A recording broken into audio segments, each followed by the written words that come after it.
So I'm living currently right now in the middle of the U.S., and by the middle I mean like in the middle of nowhere in the U.S. And it's a very small, community-driven location. And I'm sure everyone has that area where where everybody, you keep your doors unlocked, you know your neighbors, they know you, they know when you're away, your kids can go out and play after dark. It's a very safe neighborhood, and everybody's trusting everybody. Well, there's a problem. You put your computer onto the internet. You now have new neighbors. Your neighbors are in China, the U.S., Canada, Paraguay, Antarctica. They're out there, and they don't always like you. So instead of just becoming a physical address on your location, you're now an IP address. You are a number on the internet. So now you're taking place in this battle.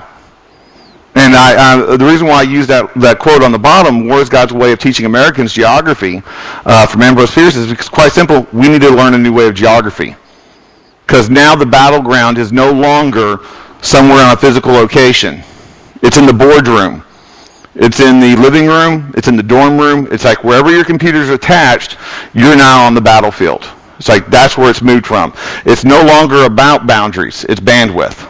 What you can access. People think, well, I don't have anything a hacker's going to want. It's like I'm just doing my MySpace and my Facebook and talking to my grandkids on the internet.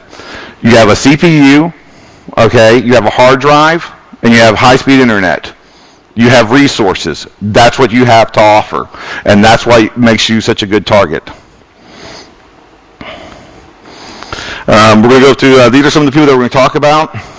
I tried to actually, piss off at least half of the industrialized nations when I give this talk, and I usually am pretty successful, unfortunately more so than I would like to be. But that's what we're going to talk about. I'm not talking from one perspective. I'm trying to do from just the observations that I've had. So we'll see how well that works.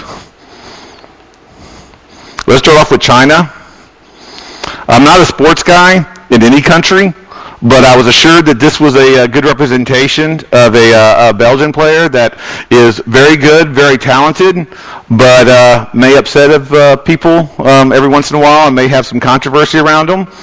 It's like the American football player that I usually put on this slide. I don't know who he is either, so I think we're even. It's like, but I've heard that, and I actually saw the YouTube clip, by the way, so I know exactly why the controversy's there, and I think it should be there. But that's what China is right now. Everybody wants to blame China. If you're getting hacked, it's from China. Well, I'm getting hacked. It's like the Chinese are going into all our governments. And it's true, yes, it's going through there. But the whole problem is we're upset because, one, we don't like being hacked and stuff, and two, we don't like it when they're good at it. And stuff, especially if they're better than us at it. And so, and that's one of the problems that we're having is like China is very good at what they're doing. But one of the reasons why they're doing it is because of the Red Hacker Alliance. Now, in America, we have a thing called DC groups, and there's some here. It's like I know the DC 4420 in London, which are like a hacking group. And it's like, think of it as hackerspaces. Hackerspace Belgium's having an issue. They're having a problem. What do? They go online to their network of other hackerspaces around the world and say, hey, we're having a problem. Can anybody help us and assist us? Well, then, Hackerspace Berlin, Hackerspace DC, they get involved and help try to overcome that problem. Well, the Red Hacker Alliance is almost exactly like that. It's a group of hacking websites and hacking groups within China.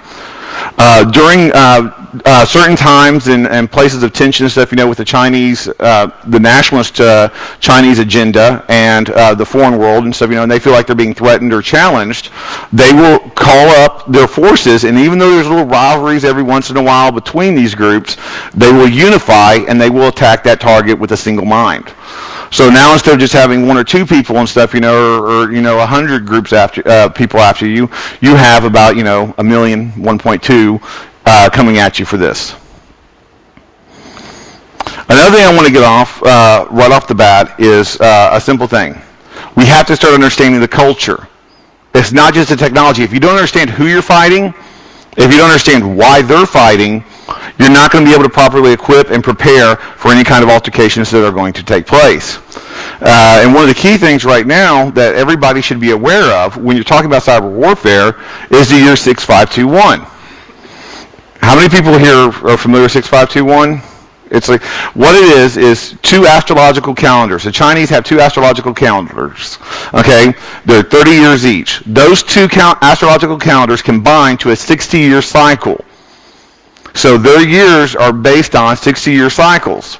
Well, this is the beginning of a 6-year, the end of a 60-year cycle and the beginning of a new one. What happened 60 years ago? The ascension of Mao. October 1st was the rise of the Communist Party. So therefore, it's a cycle of change. Because there was a change 60 years ago, they're trying to wonder what's going to happen this 60 years. What's going to happen at this new cycle. Now, the problem with this cycle is that there's ill omens involved. Let's go off with 50 years ago, the 5. The Dalai Lama was, shall we say, asked to leave Tibet very forcefully by the Chinese, and that's one omen. 20 years ago, there was an incident in a square in Beijing, which got a lot of attention and a lot of press, and was considered another ill omen, Tiananmen Square. And then 10 years ago, which was the Falun Gong, was outlawed. All that has happened in year the 9. It's like in 49, it's like then with 50, and then with 20 and 10, it's all this year. All those events have occurred this year.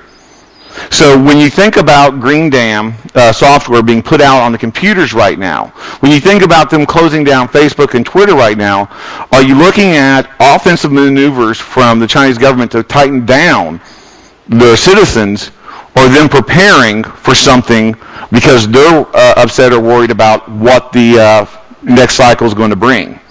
Another thing is you see a lot less of individual hacking, a lot less of spectator hacking from China right now. And I talked to them when I was in Shanghai. I talked to some, and that's the whole reason is because they're just waiting. They're still coding. They're still developing exploits. Okay, they're still getting their weapons ready. They're just waiting till next year. So if you think you're getting a lot of attacks right now, wait till the new stuff comes out after the next cycle starts, and it's safe to start hacking again. Another thing is, this picture on the left, this is one of the worst parts. It's like this picture on the left, that's not China. That is not China. The picture on the right is China. That's like saying, I'm an American, so I'm just America. It's like, I just come from America. Well, in America, we have, the East Coast, West Coast rivalries. It's like you have, are you from the North? Are you from the South? Are you Republican? Are you Democrat? There's all these different ties and lines and feuds, It's like Tupac, Biggie. It's like there's all kinds of feuds going on in the U.S. all the time. But the whole thing is, it's a multi-mixture. The same thing with China. We can't just put one brush and say, that's China. China is made up of multiple provinces. They speak multiple languages, and they have multiple cultures. And another key fact that a lot of people don't realize is when you talk about the hacking culture, Shanghai hackers love hacking Beijing hackers. They are at constant war with each other. Shanghai hackers will compromise Beijing hackers, get access to their botnets, then they will lease them to other countries and criminal organizations to launch their attacks, so it comes from China. Because, everybody knows the attacks always come from China. So you have a foreign nation state or a foreign criminal organization launching their attacks from compromised, victimized botnets coming from like the Beijing hackers when it's the Shanghai hackers who are controlling them. And the Beijing hackers are doing the same thing. It's mostly Shanghai, I think, because the Beijing hackers are a lot more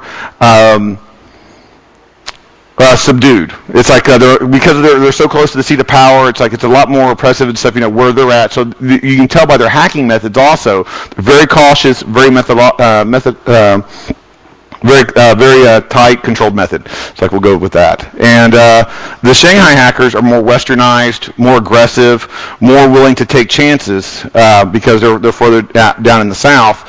And so you see them being more aggressive in their attacks to the Beijing hackers. But there is a rivalry. There is a constant back and forth between those two groups.